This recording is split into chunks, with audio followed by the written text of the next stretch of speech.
This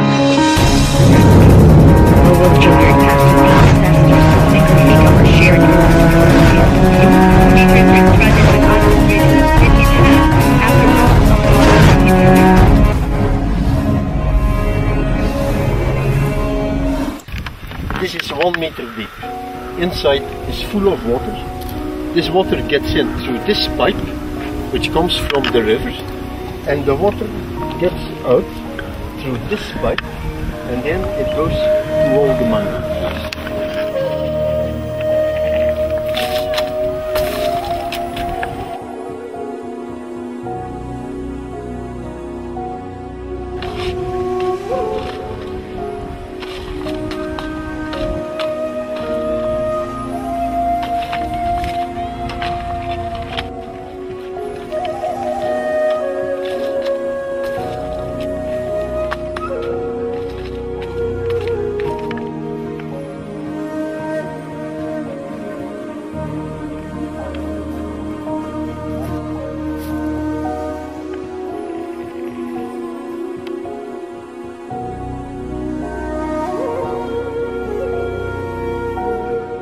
This is cactus, and it can grow without water.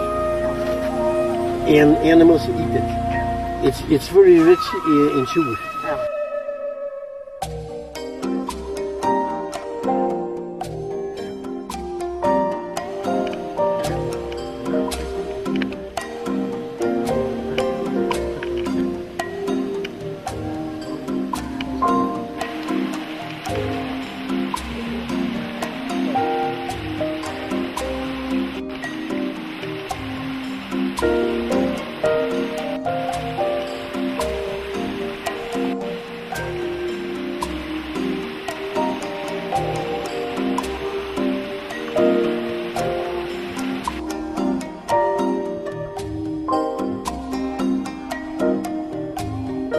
Sobra pong mainit dito mga kaibigan, pero hindi po nangangahulugan na mag-quit na po ako. Talagang Africa po ito, so talagang ang init po ay kasama po sa panahon na to. Pero ang nakita ko po dito, ito po mismo ang isang tinatawag na tangke ng isang napakalaking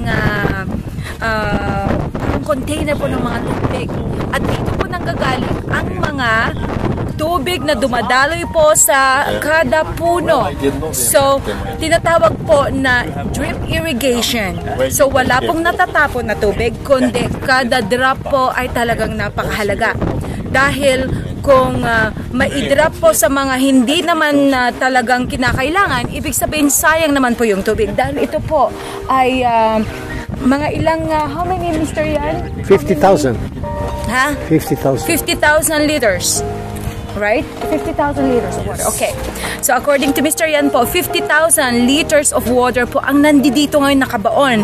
Pero kailangan takman po nila nito dahil para hindi po mag-evaporate at saka po, para malinis po at saka para naman po mapangalagaan po mabuti. Kasi kung hindi naman po tinakpan, baka mamay kung ano-ano ng mga dust ang pupunta o kaya kung ano man mga dumi ang mapupunta yan. Isayang naman po talaga. Dahil ang mga tubig po na pumupunta dito nanggagaling po mismo sa river. So, tingnan nyo po talaga, napakagaling po talaga ang Better Globe Forestry dahil alam na alam po nila kung paano ang paraan para mabuhay po ang lahat ng mga punong nandito po na nakikita ninyo. Magmula po sa bukaw, magmula po sa akasya, magmula po sa mga iba't ibang mga namumungang puno katulad ng mga mangga at saka mamaya titingnan po natin may mga gulay sari-sari daw po talaga nandoon. So lahat po ng mga bagay-bagay dito po ay makikita ninyo kasi ito po yung tinatawag niya testing area o kaya how do you call it, Mr. Reno again? Test and Training Center. Test and Training Center po mismo ng Better Globe. Okay. So nandito po lahat ang mga bagay-bagay na gusto niyo pong makita. So, pero ang napaka-importante po kung paano po nila na-i-improve o kaya paano po nila na-maintain para magkaroon po ng tubig ang mga iba't ibang klase ng mga puno dito. So ngayon po mga kaibigan, napag-alaman po natin ang iba't ibang klase ng pangangalaga at kung ano po ang mga bagay na naidudulot po ng siyensa, sa esensya sa atin at marami po tayong natutunan at napapag-aralan. Ito po ulit si Mystica, ang iyong lingkod. Nandito po ngayon sa Africa at nandito po ako sa Better Globe Farm. Okay? So, makikita po natin ulit mamaya po ang iba't ibang sari-sari pang parte ng Better Globe Forest. Okay, nakikita niyo po sa likod ko po mga kaibigan, ito po ang tinatawag na pinakatangke po ng irigasyon dito. Dahil ito po naglalaman ng 50 liters of water po ng Better Globe. So makikita niyo po talaga na meron po itong nailagay na tubo. Ito pong tubo na to ay dumadaloy po sa lahat ng mga roots ng mga puno dito, at pag binuksan po ito, ibig sabihin na nagagaling po talaga dito sa tangke na to.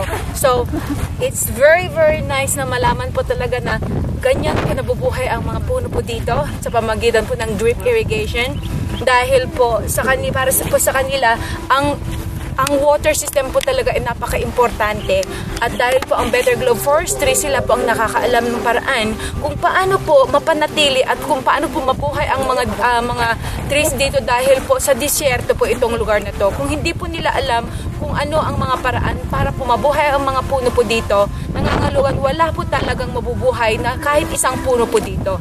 So, talagang napaka-importante po talaga na malaman po nila kung paano ang sistema para po lahat ng mga puno po dito ay mabuhay at mabigyan po ng importansya para po sa kalikasan. So, nakikita nyo po mga kaibigan na sa ganitong paraan lang.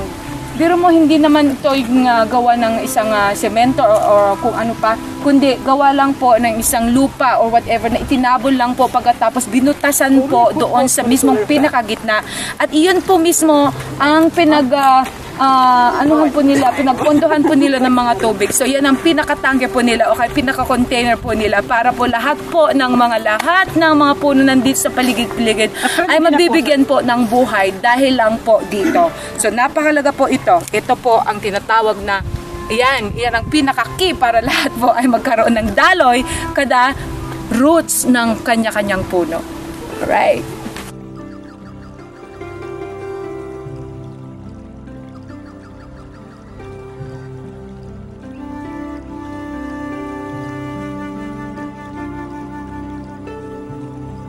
Sheet nicely inside like this.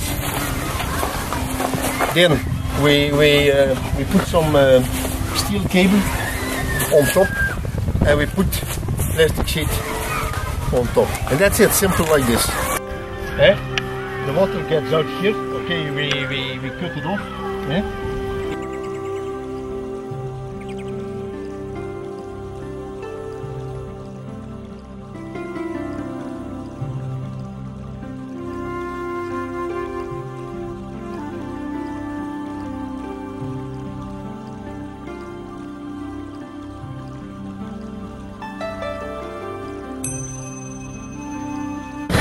Okay mga kaibigan, makikita nyo po na sa likod ko at sa surrounding po dito po sa Kibwezi Test and Training Farm ng Better Globe. At napaka-exciting po dahil ngayon ko lang po nakita na ang mga mango trees na nandito ngayon, napakaliit pa lang pero marami na pong bunga. So ibig sabihin po, ang lupain dito ay talagang masagana talaga sa fertilizer or kung ano man ang nilalagay nila. So, hindi ko po alam kung ilang months or ilang year na po ang mga ito, pero sa palagay ko po, mga ilang buwan pa lang o kaya nagkakaroon na po sila ng mga bunga. Talagang ngayon ko lang po nakita ito. Akala ko nga kanina hindi mango trees sa mga ito, pero mango trees pala. Talagang napaka-imposible, pero posible pala talaga.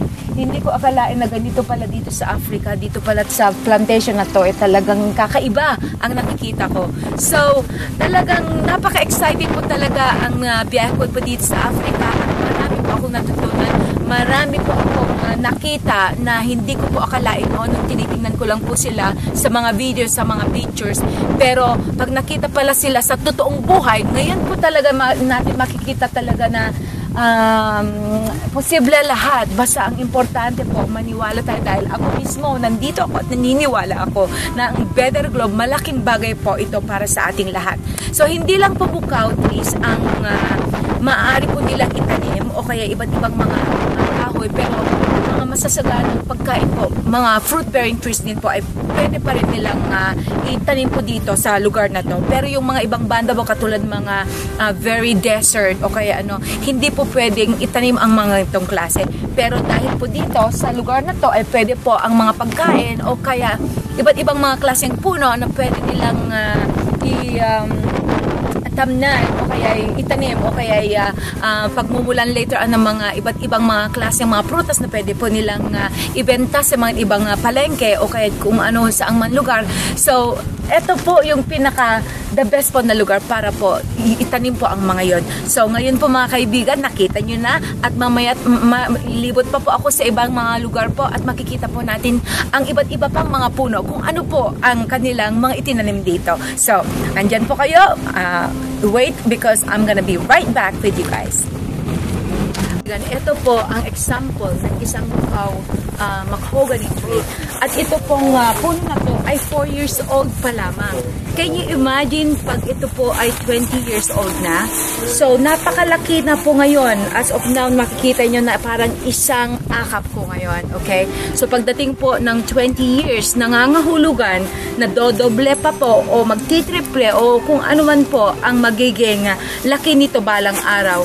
So, sa 4-year-old na halaga po ng inyong trees, ibig sabihin napakalaki na po mismo dahil nung binili po nila na napakalit pa lang, isang seedling pa lang pagkatapos 4 years and then in 20 years time, masyadong malaki na po talaga. Kaya po, malaki po ang naibibigay namin sa inyo na interest o kaya bilang pagbigay po namin ng sa inyong pera dahil kung ano po ang naibigay nyo sa bandang una and sa bandang huli po, of course, dahil pag lumaki na ang inyong puno, nangangahulugan na malaki na rin po ang kinita ng inyong pera. Kaya nga po, nagbibigay kami ng ganoong klaseng laki ng makukuha nyong pera later dahil makikita nyo naman po talaga ang pagbabago ng isang puno pag ito ay lumaki na. So, 4 years old pa lang po ito. So, if you imagine, in 20 years time, napakalaging halaga na po at value ng isang puno na to na tinatawag na mukaw dito pero sa atin po ay isang mahogany tree sa Pilipinas.